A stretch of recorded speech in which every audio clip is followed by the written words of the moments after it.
When federal records fail to mention an entire family's existence, three possibilities exist: a bureaucratic error, a deliberate omission, or something that should never have been discovered.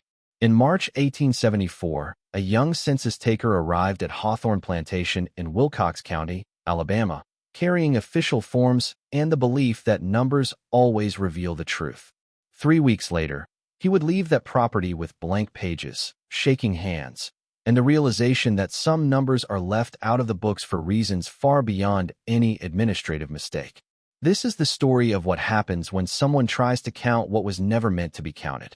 Thomas Whitley was 23 when the Census Bureau sent him to southwestern Alabama.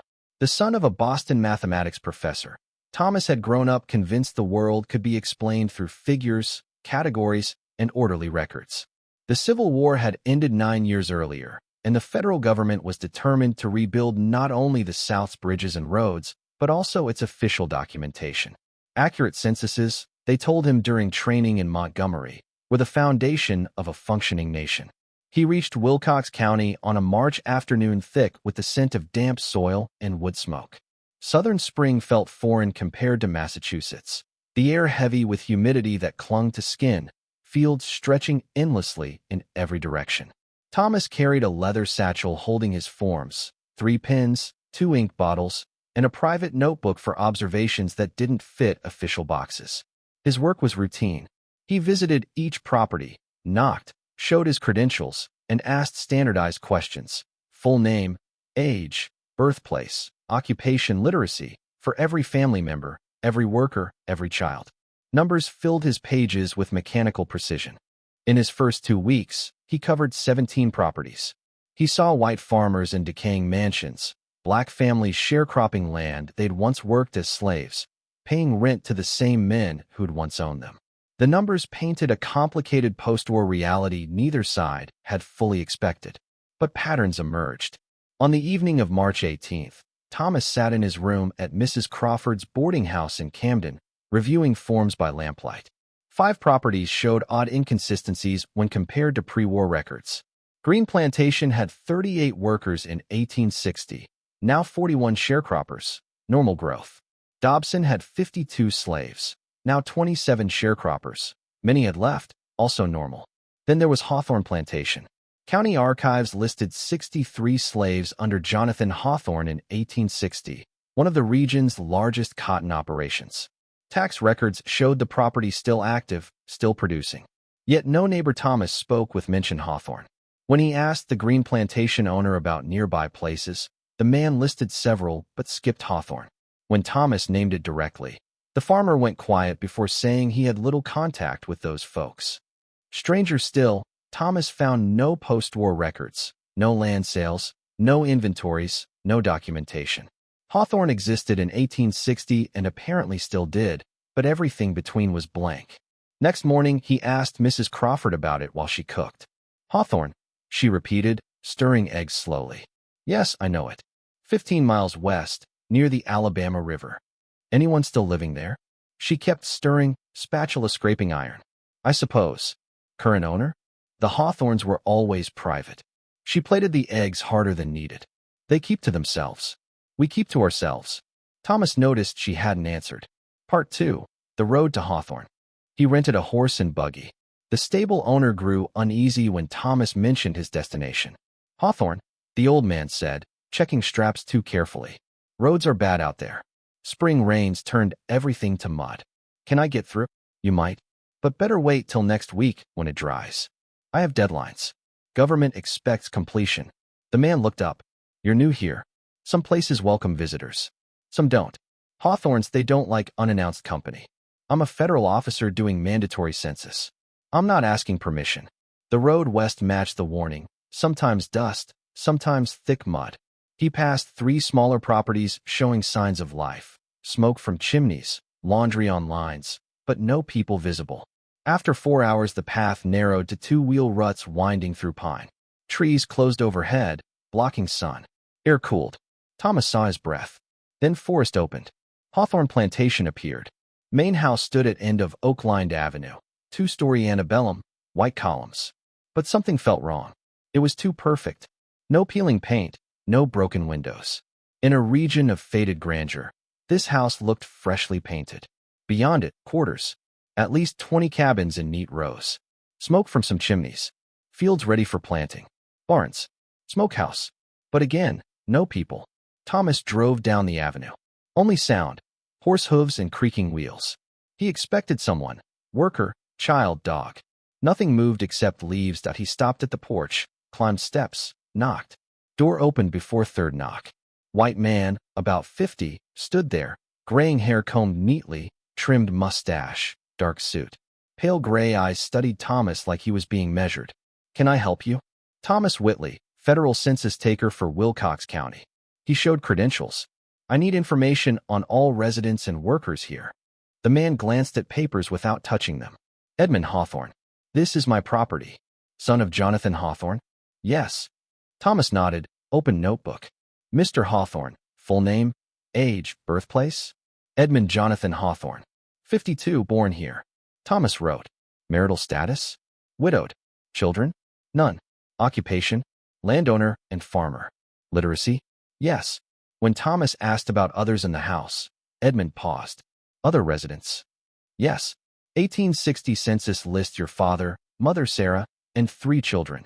Presumably you and 2 siblings. Where are they? Father died 1862.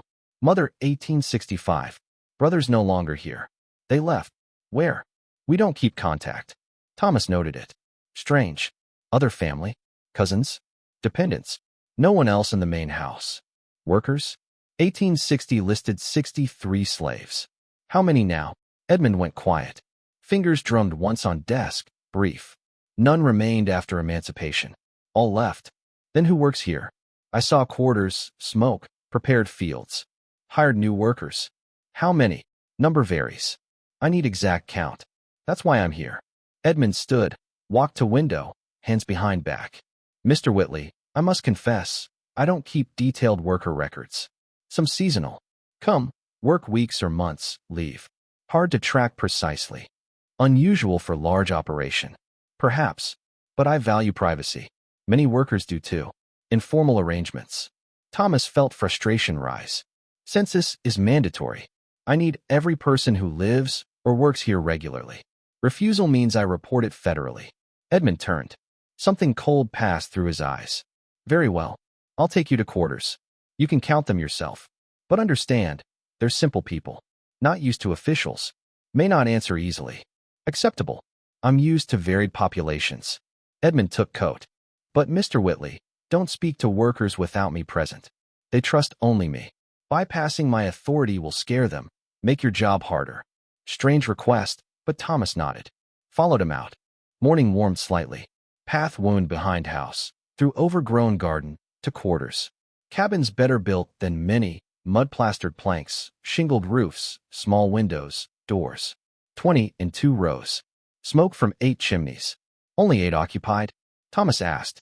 At the moment. Number varies. Edmund knocked on first cabin. 3 knocks. Pause. 2 more. Pattern. Code. Door opened slightly. Middle-aged black man appeared. Looked at Edmund. Then Thomas. Face instantly neutral. Masked Thomas recognized from oppressed people facing white authority. "This is Mr. Whitley," Edmund said. "Federal census taker. Needs questions answered." Man silent. Thomas opened notebook. "Your name?" Silence. "Official record," Thomas said gently. "No trouble. Just name." Man looked at Edmund. Slight nod. "Robert." Surname? "Just Robert." "Age?" 40-some. "Birthplace?" "Georgia, reckon." Thomas asked standard questions. Robert answered minimally. "Field work, no family, illiterate." Answers correct, but hollow. Placeholders, not people. Second cabin, woman, Hannah, 30. Same empty tone. Third, 2 brothers, Marcus and James, 20s. Same careful emptiness. By fourth, pattern clear. All black. All claimed recent arrival. No family ties here. No stories of origin. No outside contact. All looked deeply tired. Not just work tired, but something heavier in eyes and shoulders. Fifth cabin, family. Man, woman, 2 children. Man, Samuel. Children, Jacob, 8. Mercy, 6. Thomas smiled at kids. School. Before answer, Edmund cut in. No school nearby. Children help light tasks. Thomas looked again.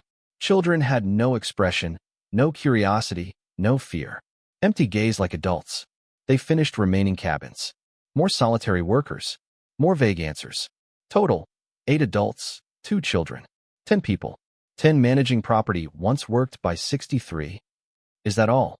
Thomas asked, returning to open area. I said number varies. More come for planting. 12 empty cabins. Don't keep such records. Thomas looked at Edmund. Something deeply wrong, but hard to name. Workers not chained, not visibly abused. Yet atmosphere around them felt heavy, oppressive. Mr. Hawthorne, direct question. Are these workers free to leave? Slavery abolished. Everyone legally free. If they want to leave, they can. Why don't they? Where would they go? Here they have shelter, food, work. Outside is harsh for people without means or connections. They choose to stay. Logical. Reasonable. So why did it feel like a lie? Edmund started back to house. Thomas stopped him. I also need to see barns, equipment sheds, outbuildings, for complete property record. Necessary for population census? Complete record. Yes. Edmund hesitated, then nodded. Main barns this way. They walked to wooden complex. Large 3-story barn for cotton/tobacco storage. Smaller barn, workshop, smokehouse. Edmund opened large barn. Inside, cavernous, hay scent, aged wood. Dusty sunlight through wall cracks. Ground floor nearly empty. Hay stacks, tools lined neatly. Not much stored now, Edmund said. Last harvest sold. New crop fall. Thomas walked, noted dimensions, condition. About to ask second floor when he saw back wall. Row of hooks for harnesses/ropes. Half empty, but indentations showed recent heavy use. Below empty hooks, dark stains on dirt floor. Elongated body-sized patterns.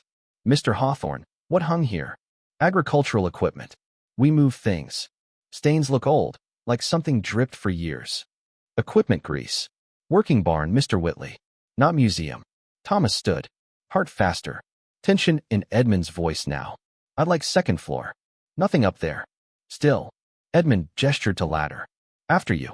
Thomas climbed, Edmund close behind. Second floor. Open hay storage, almost empty. 3 things stood out. South windows. Pile of chains/shackles in corner. Stack of notebooks on beam. Thomas went to notebooks. 12 leather-bound. Pages yellowed. May I look? Old account books. Pre-war. Irrelevant to census. Thomas picked first. Title, Hawthorne Plantation Account Book, 1858. Flipped. Seed purchases, cotton sales, maintenance, normal. Then, property inventory section. Breath caught. 63 names. Men, women, children. Age, description, value, and number beside each. Number 1. Samuel, male, 28. Good field hand, $1,200. Number 2. Eliza, female, 24. Domestic, $900. Number 3. Thomas, male, 6. Healthy child, $500. List continued past 63 to 84. Thomas checked others. Numbers rose yearly. 1859, 91. 1860, 98. 1861, 107. But official 1860 census, 63 slaves. Mr. Hawthorne, explain this. Edmund climbed stairs silently. Stood beside him. Looked at books calmly. Agricultural records. These are slave inventories, listing far more than official census.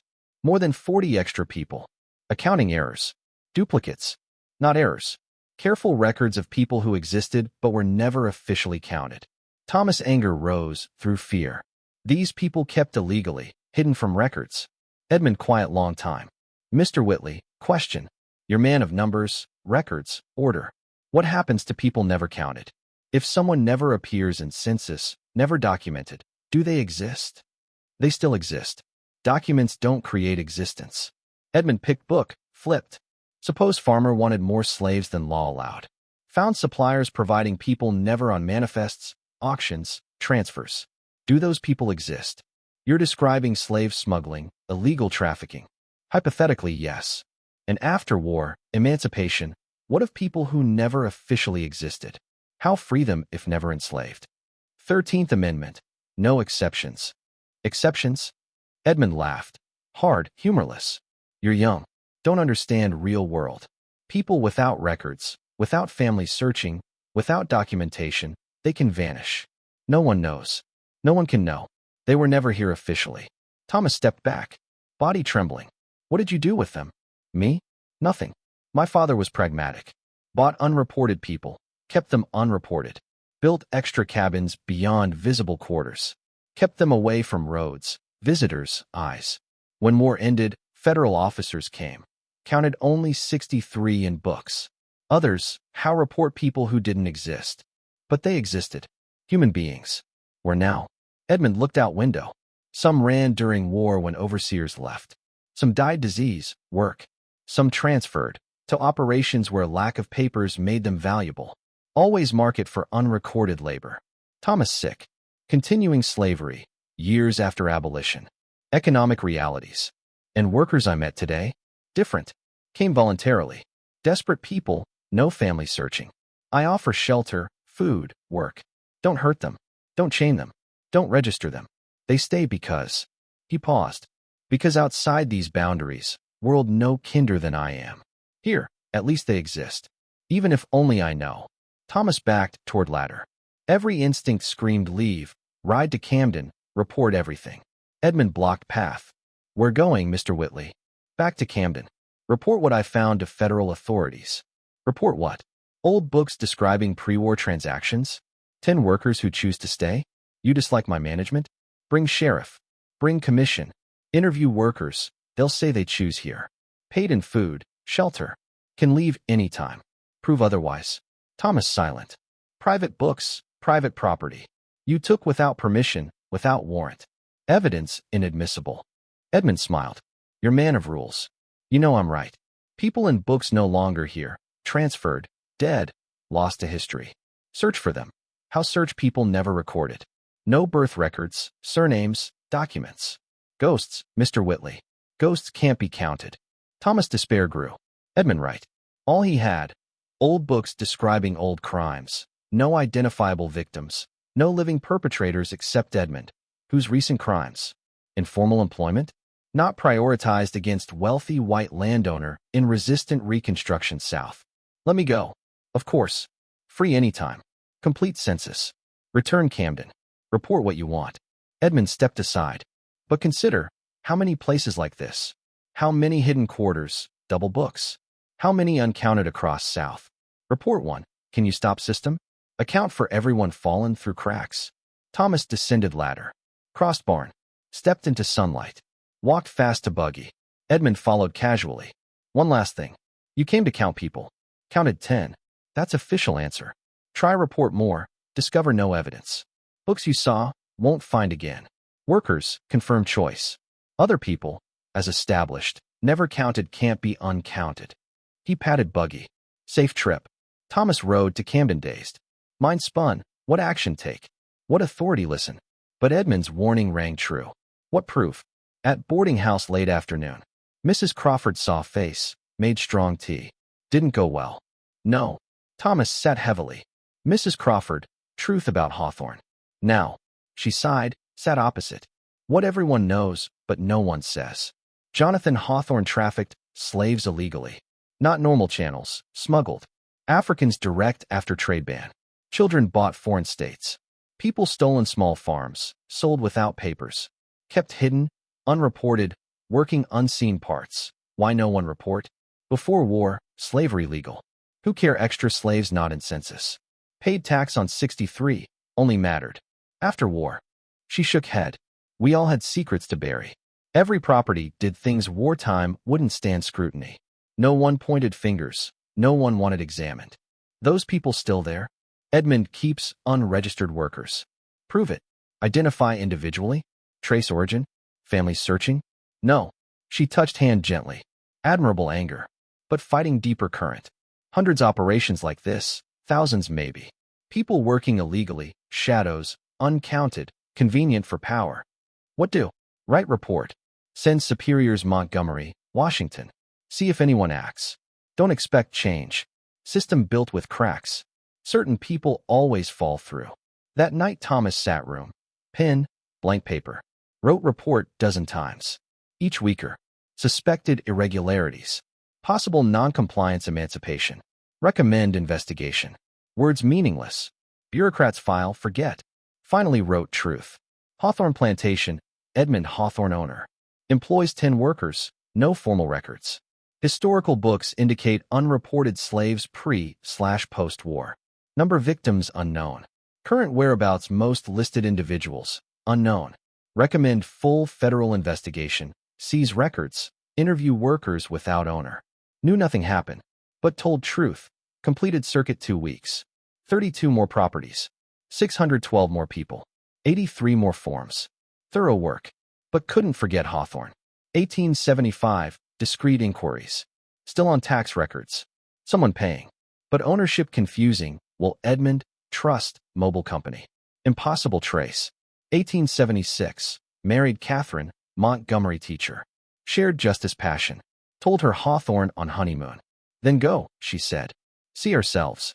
May 1876, Wilcox County. Mrs. Crawford aged decade.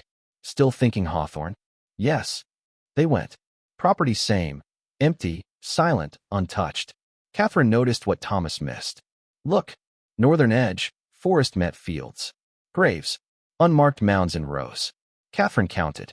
41, 42, 43, 44. 44 graves. Thomas knelt first. No markers, crosses, names. Just earth turned, settled. Grass growing, months old at least.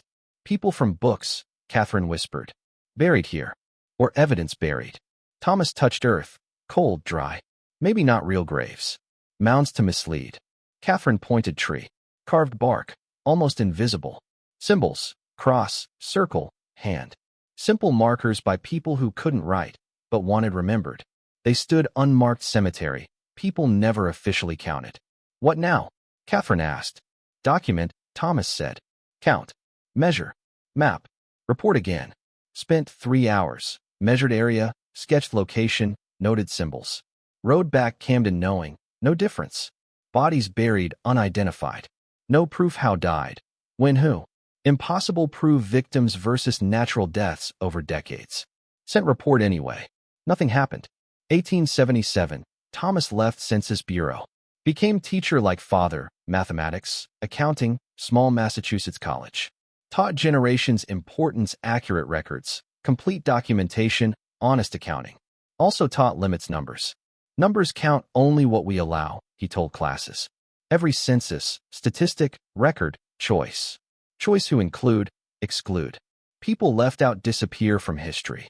Never named Hawthorne, but every population survey lesson warned look cracks. Ask not just who's counted, but who might not be. Hawthorne stayed tax records until 1883, apparently sold. New owners subdivided. Main house demolished 1885. Quarters burned. Fields plowed repeatedly, erased traces. Graves, if found, never mentioned. Forest regrew. Covered measured area. 1920 to 46 years after Thomas' visit. Complete federal census Wilcox County made no mention Hawthorne Plantation ever existed. Land redistributed, renamed, reconfigured. History buried under new stories. People lived, worked, suffered, died, left zero official evidence. Became exactly Edmund predicted, ghosts never counted because officially never existed. But Thomas Whitley remembered. In personal files, locked metal box office until death 1932, set documents, census forms 10 names, Robert, Hannah, Marcus, James, Samuel family. Maps 44 unmarked graves. Notes account books listed 107 where official showed 63. Daughter found sorting estate. Reed trying understand why father kept 60 years. Made decision. Donated National Archives Washington, D.C. Note. The family that never appeared in any plantation census. Counted only once by man who believed every person deserved remembrance. Documents remained archived, uncatalogued, unknown for decades. 1970s, researchers discovered. Led re-examination Southern Census records. Scholars searched discrepancies. Properties numbers didn't add. Families never appeared official records. Found hundreds, perhaps thousands. People lived, worked, suffered, died, left zero evidence. People names never in family Bibles, births unregistered, deaths unmourned. People fell through cracks Thomas tried to expose. Even now, century later, still don't know how many really were. Still can't count them. Systems designed count built intentional cracks. Hawthorne Plantation gone. But principles allowed existence. Beliefs some people kept uncounted, unrecorded, unrecognized, still echo through systems we build. Somewhere every census, every statistic, every official record, still cracks. Still families never appear. Still people uncounted. And perhaps, if we pay enough attention to numbers that aren't there, we'll finally begin see whole truth hidden in plain sight for so long.